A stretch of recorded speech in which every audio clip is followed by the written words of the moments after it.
Simple सा topic है लेकिन बड़ा इंपॉर्टेंट है और ये ना गहरी समस्या का रूप धारण कर सकता है अगर इसको हम टाइमली इसका हल ना ढूंढ पाए तो। बात कर रहा हूं दोस्तों कंजेशन की। हमारे चेस्ट में कंजेशन महसूस करते हैं। चेस्ट कंजेशन जब बात करते हैं तो दिमाग में क्या बात आती है? नजला, जुकाम, खांसी, वो बलगम से जैसे हमारी छाती भरी पड़ी है, that is chest congestion actually. लेकिन यहां आज मैं बात करूंगा फेफड़ों में ऐसा आ रहा है कंजेशन इन लंग्स, जिसको बोलते हैं pulmonary hyperaemia. Hyperaemia is congestion, lungs या फेफड़े इन्वॉल्व हैं इसलिए पल्मोनरी हाइपरीमिया। राइट। सत श्री अकाल दोस्तों, welcome to Guru Nanak cares. आप सबका दिल से स्वागत है। उम्मीद करता हूं आप सब खैरियत से होंगे। पल्मोनरी हाइपरीमिया किसे कहते हैं? Congestion of lungs.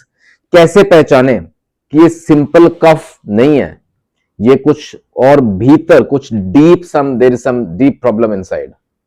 इसकी पहचान करेंगे और होम्योपैथी में कौन सी बेहतरीन दवाएं हैं वो आपको समझ रखता हूं दोस्तों।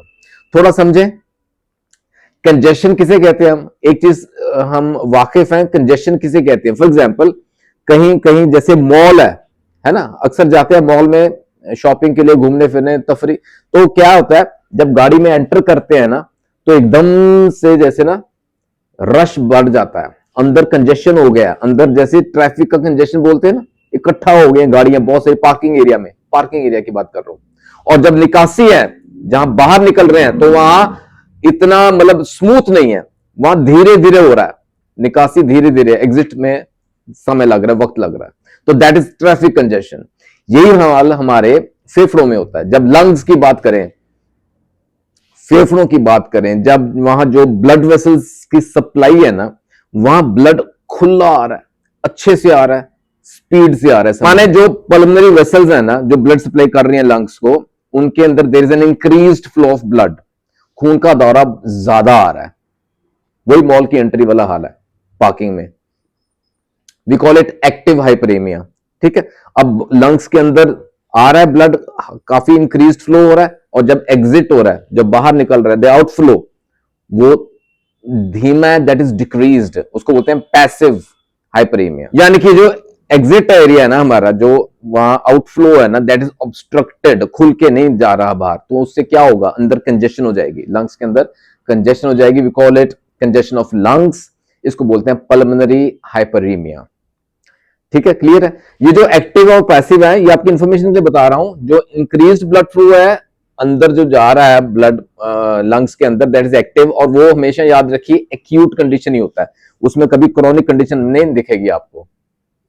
अच्छा, और दूसरी इंपॉर्टेंट बात, ये ना जरूरी नहीं हमारे लंग्स को लेके ही दिक्कत है। It could be A heart failure also. Heart failure का साइन भी यही सिम्टम्स आते हैं, ये दिक्कतें रहती हैं, कंजेशन रहता है ब्लड का। यानी कि हो सकता है कोई कार्डियोवैस्कुलर इश्यूज है जिस वजह से ये हाइपरेमिया हो रहा है, या कोई इंफेक्शन है लंग्स में, या कोई इन्फ्लेमेशन के सिम्टम्स आने शुरू हो गए हैं। यानी कि ज्यादा मसला क्यों होता है? ये बिकॉज ऑफ इन्फ्लेमेशन। याद रखिएगा, इन्फ्लेमेशन की। और ये इन्फ्लेमेशन क्यों होगी? Because of allergies. क्रॉनिक होगी ना एलर्जीज, एलर्जी आप समझते हैं। अगर पुरानी होगी है दिक्कत, तो वो जो इन्फ्लेमेशन है ना, वो बहुत होनी स्वाभाविक है in the blood vessels in that lungs area. तो inflammation is one thing, because of allergies हो सकता है, बिकॉज ऑफ फटीग हो सकता है, हमेशा फटीग ही रह रहा है, उस वजह से इन्फ्लेमेशन हो सकती है, या कोई इन्फेक्शन है, कोई इन्फेक्शन जिस वजह से इन्फ्लेमेशन हो गई है, एंड दैट लीड्स टू हाइपरेमिया। उस वजह से कंजेशन हो। सिम्टम्स क्या रहेंगे? ऑप्रेस्ड सी फीलिंग रहेगी, टाइट टाइट सा रहेगा छाती का एरिया, जैसे वजन रखा गया ऐसा। सांस लेने में दिक्कत आ सकती है, ऑक्सीजन लेवल गिर सकता है ब्लड के अंदर। साथ में डिस्निया है, शॉर्टनेस ऑफ ब्रेथ के सिम्टम्स हैं, और कफ, खांसी भी हो सकती है, दर्द करके आ सकती है। इन्हीं सिम्टम्स के बेस पे 3 से 4 इंपॉर्टेंट दवाएं आपके सामने रखता हूं जो बहुत मददगार साबित होती हैं। लेकिन before that I will add one other thing, इसको ना हल्के में ना लीजिएगा। Pulmonary hyperaemia is not a simple disease. उसके पीछे के जो वजह है ना, मैंने आपको बताई हैं। अगर कार्डियोवैस्कुलर इश्यूज हैं या इन्फ्लेमेशन भी है लंग्स की, तो it can take a serious turn, वो एक सीरियस इशू बन सकता है। खैर, आपकी नॉलेज के लिए सबसे बेहतरीन दवा ग्लोनाइन।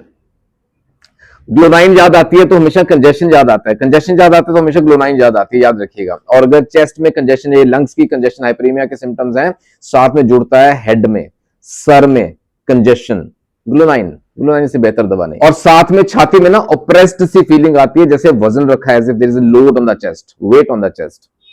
अंदर हाइपरीमिया तो है ही है, तो इस वजह से कंजेशन और ऑपरेशन की फीलिंग है, साथ में सर में भी कंजेशन सी फील हो रहा है, टाइटनेस महसूस होती है। ग्लूनाइन 30 CH में हेल्प कर सकती है। दूसरी इंपॉर्टेंट दवा है कैक्टस, कैक्टस ग्रैंडिफ्लोरस। ये ना ये यही दवाएं बीपी या जैसे हार्ट की दिक्कतों के लिए मैंने ऑलरेडी डिस्कस की हुई हैं, डिटेल में उसका डिस्कशन हुआ है, आप देख सकते हैं वो प्लेलिस्ट में जाके। खैर यहां याद रखिए cactus is linked with tightness, constriction, जकड़न, जहां बहुत टाइट सी फीलिंग आती है चेस्ट के अंदर, छाती में, राइट। और बंदे का ना लेटना तो दुश्वार ही हो गया, जैसे ना लाइंग इज इम्पॉसिबल, बंदा लेट ही नहीं पाएगा, इतनी उसको सिवियर सिम्टम बिगड़ जाते हैं लेटने से। Cactus will help. Again 30 CH में दे सकते हैं, दिन में 2 से 3 बार दें। अच्छा, इसके साथ ना अगर सफोकेशन भी हो रही है, सफोकेशन, दम घुटता है बंदे का और फेंटिंग की हालत तक पहुंच जाता है, जैसे कि बेहोशी की हालत तक पहुंच गया, तो भी कैक्टस ही काम आएगी यहां। यानी कि जैसे हम ना पल्स लूज कर रहे हैं मरीज की, कैक्टस याद रखिएगा। और ब्रोंकाइटिस का केस है, फेफड़ों के साथ जुड़ा हुआ है, अगर इन केस क्रॉनिक हो गई है ब्रोंकाइटिस, तो भी कैक्टस काम आती है विद एसोसिएटेड सिम्टम्स ऑफ हाइपरेमिया। ठीक है। तीसरी इंपॉर्टेंट दवा है ब्रायोनिया, ब्रायोनिया एल्बा। याद रखिए लंग्स के लिए ना एक बहुत ही उम्दा दवा है ब्रायोनिया। इंपॉर्टेंट क्या है यहां नोट करना, दर्द, शार्प पेन होगा, दर्द होगा, वर्स मोशन, थोड़ा सा मूव करेंगे तो दर्द बहुत ज्यादा बिगड़ता है। साथ में डिस्निया, सांस लेने में दिक्कत महसूस करता है, बंदा कहता है मैं जैसा हूं वैसा ही छोड़ दो, हिलने डुलने में दिक्कतें बढ़ती हैं, लेटने से दिक्कत बढ़ती है, ही मस्ट सिट अप, उसको बैठने से राहत मिलती है, बैठेगा, लेकिन पेनफुल कफ भी साथ में जुड़ती है, खांसी करता है तो दर्द होता है। So these are symptoms of Bryonia. 30 से 200 तक हम दे सकते हैं डिपेंडिंग ऑन द सिम्टम्स, दिन 2 से। अगर दोस्तों हाइपरेमिया अंदर पनप रहा है, सिम्टम्स अचानक से आ गए हैं, वही सिम्टम्स अगर ऑप्रेस्ड सी फीलिंग है, वजन रखा गया, टाइटनेस है, ब्रीदिंग डिफिकल्टी है, shortness of breath is the term actually, तो एकोनाइट याद रखिएगा। एकोनाइट हमेशा पास रखिए। 200 पोटेंसी में तो बहुत इमरजेंसी की दवा काम करती है, इमरजेंसी के केसेस में बहुत हेल्प करती है। सांस लेने में दिक्कत लगती है ऑन लीस्ट मोशन, ठीक है, उसमें दिक्कतें बढ़ती हैं उसकी। और जब सोता है ना बंदा ड्यूरिंग स्लीप, उसको सांस उखड़ जाता है, सफोकेटिंग, शॉर्टनेस ऑफ ब्रेथ होती है, ब्रीदिंग डिफिकल्टी ड्यूरिंग स्लीप। एकोनाइट 200 दिन में 3 से 4 बार भी दे सकते हैं इन एक्यूट कंडीशन। स्टार्टिंग हो रही है ना, अचानक से सिम्टम्स आ गए, ये तुरंत दें ये दवा, ठीक है। ये 3 से 4 इंपॉर्टेंट दवाएं हैं। अगेन सिम्टम्स के बेस पे हम इनको चूज कर सकते हैं, लेकिन मैं एक बार फिर दोहराऊंगा, इसको ना हल्के में नहीं, मसला गंभीर हो सकता है, अंदर कुछ और कुछ का कुछ बन सकता है, तो इमीडिएटली कंसल्ट। हाइपरेमिया जिसको बोलते हैं, like pulmonary hyperaemia is not a simple disease. दोस्तों अपना ख्याल रखिएगा, जरूर ख्याल रखें और जुड़े रहें गुरु नानक केयर्स के साथ for more such information videos. कोई डाउट है, कोई सुझाव है, कोई स्पेशल रिक्वेस्ट है किसी वीडियो के लिए, तो आप कमेंट सेक्शन में डाल सकते हैं। You can mail me at gurunankcares@gmail.com।